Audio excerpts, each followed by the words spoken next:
pulong. This is what they call pulong-pulong. Grabe. Kastigaya. Para lang akong isang baboy na nakalagay sa pulong-pulong. We're going to the farm. Ni, nataymanan.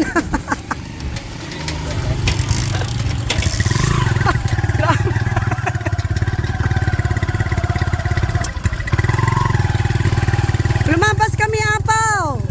Lumabas kami!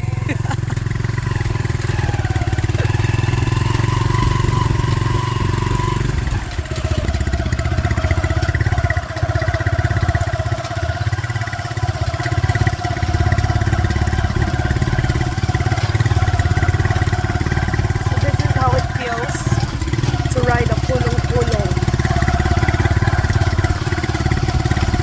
Para siyang tricycle na walang bubong.